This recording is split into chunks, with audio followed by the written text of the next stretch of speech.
kaluluwa.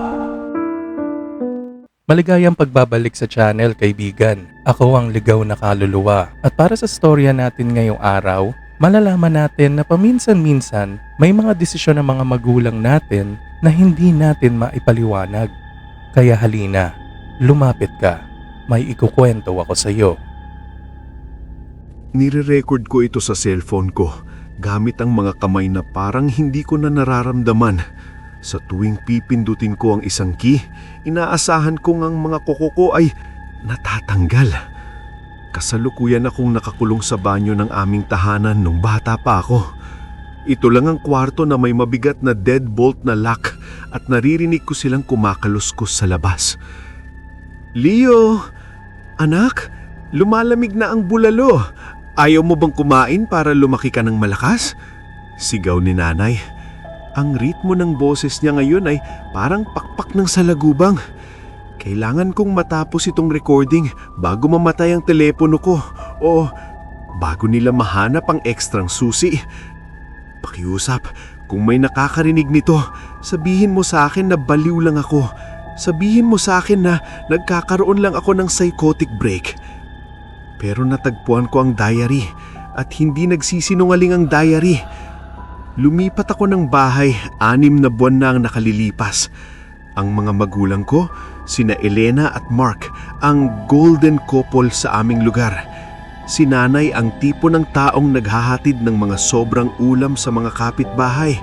Si tatay ang high school physical education teacher na patuloy na nagbibigay ng magandang ehemplo sa mga estudyante niya. Parang perpektong lahat nung una. Pero sa pagbabalik tanaw, parang may mga palatandaan akong naririnig. Una, ang temperatura sa bahay. Nakatira kami sa Bicol region. Ang bahay ay nakakapangilabot sa lamig. Sabi ni nanay, mabuti sa kutis ang lamig. Naglalakad sa suot ng manipis at floral na blouse. Ang kanyang balat ay parang maputla at may parang asul na mga ugat. Tapos, nariyan ang tunog. Hindi na sila naglalakad. Sila ay kumakaladkad. Isang basa at malakas na tunog sa sahig na kahoy. At ang humuhuni. Humuhuni si nanay ng mahina at nanginginig na himig na tila nagmumula sa kanyang dibdib, hindi sa kanyang lalamunan. At ang mga langaw. Diyos ko, ang mga langaw. Malalaki at matatabang itim na nagkukumpulan sa mga sulok ng kisame. Nakaupo lang si tatay sa kanyang recliner, nanunood ng static sa TV habang gumagapang ang mga uod sa kanyang mga labi. Hindi man lang siya kumikibo. Naghahanap ako ng flashlight kaninang umaga nang makita ko ang isang kwaderno na gawa sa leather na nakausli mula sa likod ng lumang water heater. Diary iyon ni nanay. Mamamasa ang mga pahina, amoy basang lupa at tanso. Babangkitin ko dito ang mga entry na nagpapabaliw sa akin. August 14. Tumunog ng malakas ang preno. Iyon ang huling narinig ko bago hinati ng puno ang kotse. Pinanood ko ang pagtama ng ulo ni Mark sa dashboard. Parang itong hinog na melon na nahulog sa matigas na simento. Ang sarili kong mga bignay ay nasa ibang lugar. Naramdaman ko ang lamig na paparating sa amin. Pero pagkatapos ay lumitaw siya. Ang lalaking nakaabong terno. Nakatayo siya sa guho at bumulong na hindi dapat magkawatak-watak ang isang pamilya. Ibinigay niya sa amin ang isang mahiwagang bato para kainin.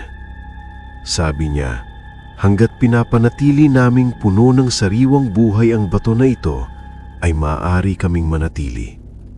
Parang mga lumang tanso at panis na karne ang lasa ng bibig ko, pero kaya kong hawakan muli ang kamay ni Mark, kahit na medyo maluwag ang kamay niya sa pulso. September 20. Nagsisimula ng dumulas ang balat ni Mark. Kinailangan kong gamitin ang industrial staple gun sa iba mang bahagi ng kanyang likod ngayon para hindi lumalay ito. Tumawa siya, pero may lumabas na alikabok mula sa kanyang bibig. Hindi lang mga daga at ibon ang kailangan namin ngayon. Sabi ng lalaki, kailangan namin ng sigla. Hinihintay namin si Leo, ang ating mahal na si Leo. Uuwi siya sa Biyernes. Siya ang magiging angkla namin dito sa mundo. Kailangan lang naming siguraduhin na mananatili siya. Noong October 31, napansin ni Leo ang amoy. Sinabi ko sa kanya na compost iyon, pero ang totoo, aso yun ng kapitbahay na nabubulok sa mga kisame. Hindi namin siya magamit lahat ng sabay-sabay. Pinapanatili ng utak ng buto na malinaw ang aming mga mata. Sabi ni Mark, namimiss niya ang pakiramdam ng tibok ng puso. Sinabi ko sa kanya na maging mapagpasensya siya. Kapag sumama na si Leo sa amin, hindi na namin kailangang magpanggap na humihinga. Nakakapagod talaga ang pagpapanggap. Pagkatapos kong mabasa iyon, tumakbo ako pataas. Umiikot ang ulo ko. Bigla akong pumasok sa kusina.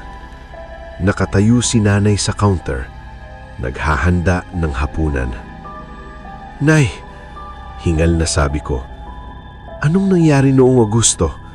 Yung aksidente sa sasakyan?" Tumigil siya sa paghuni. Hindi gumalaw ang katawan niya pero ang ulo niya ay nakatagilid sa nakakasuklam na 90-degree na anggulo. Nakarinig ako ng malakas na pagkabali ng buto. Hindi natin pinag-uusapan ang aksidente, Leo. Bastos ang paulit-ulit na pag-aalala sa nakaraan. Lumingon siya noon. Isang malaking bahagi ng kanyang pisngi ang basta na lang natanggal. Nakasabit ito sa manipis na hibla ng nabubulok na litid. Sa ilalim ng balat niya, walang dugo. Isa lamang butas na puno ng maitim at mamamasamasang mga bato na binanggit niya sa diary. Inabot niya ang isang palayok sa kalan, isang palayok ng bulalo na kumukulo buong araw. Kumuha siya ng isang dakot ng maitim at tumutulo na karne at inalok ito sa akin. "Kain ka na, mahal. Mukhang buhay na buhay ka. Nakakagambala." Tiningnan ko ang loob ng palayok. Lumulutang sa ibabaw, sa gitna ng sebo at bula, ay isang tenga ng tao. Mayroon itong maliit na hikaw. Ito rin ang suot ng aming kapitbahay, si Aling Gina. Araw-araw, napaatras ako, nasasakal, at naramdaman ko ang mga braso ng tatay ko. Hindi mainit ang yakap niya. Parang nakadikit sa isang basing sako ng buhangin. Habang pinipisil niya ako, nakarinig ako ng tunog ng pagpisil. Isang maitim at malapot na likido na parang itim na langis ng makina ang nagsimulang tumulo mula sa kanyang mga mata na nagmantsa sa aking damit. "Huwag kang tumakbo sa iyong ina, Leo," ungol niya. Hindi gumalaw ng tama ang kanyang panga. Nakalaylay ito sa kaliwang bahagi. Umuugoy na parang sirang gate. Nagtrabaho kami ng husto para mapanatili ang pamilyang ito. Alam mo ba kung gaano karaming sinulid ang kailangan para mapanatiling nakakabit ang balat ng isang lalaki sa kanyang buto? Nagawa ko siyang itulak. Parang basa at malamig na lupa ang kanyang balat sa ilalim ng aking mga palad at tumakbo ako papunta sa banyo. 3 oras na ako rito. Lumalakas ang pagkamot nila sa pinto. Hindi na ito katok. Parang kukuma kumakalmot sa kahoy ang tunog. "Leo!" garalgal ang boses ni tatay. "Buksan mo ang pinto! Mas madali ang pagbabago mo kung hindi mo ito lalabanan. Babalik ang lalaki mamayang gabi para sa huling pananahin ng mga balat namin." Yumuko ako sa lababo para magwisik ng malamig na tubig sa aking mukha. Sinusubukang magising mula sa bangungot na ito. Pero pagkatapos ay tumingin ako sa salamin. Tunay ngang tumingin. Naalala ko ang pagsakay sa kotse. August 14.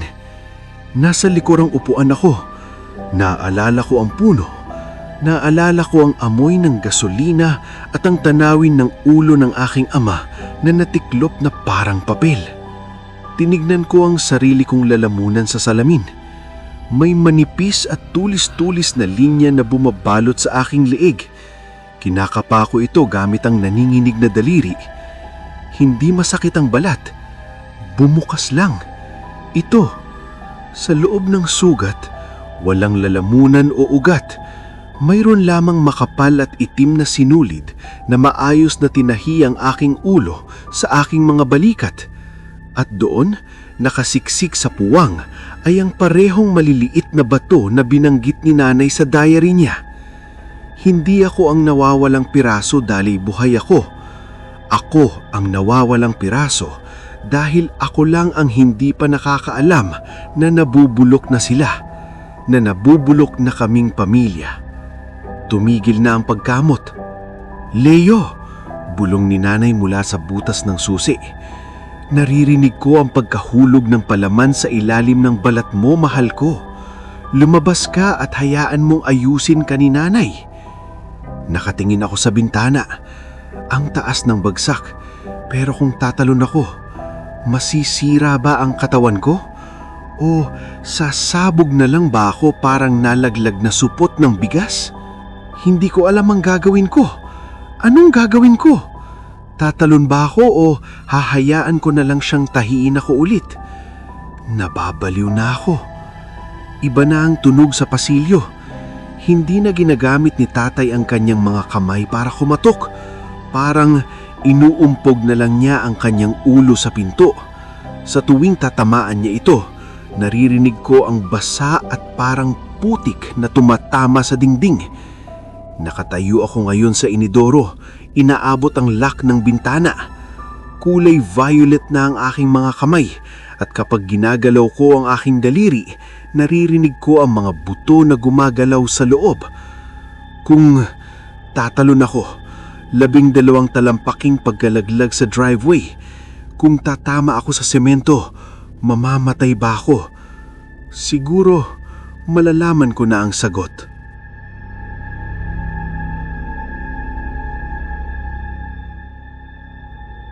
Maraming salamat sa pakikinig, kaibigan. Kung nagustuhan mo ang storya natin ngayong gabi, pwede mo bang bigyan ng like ang video na ito? At kung talagang kinalabutan ka, siguraduhin mag-subscribe para sa mas marami pang kwento galing sa ligaw na kaluluwa.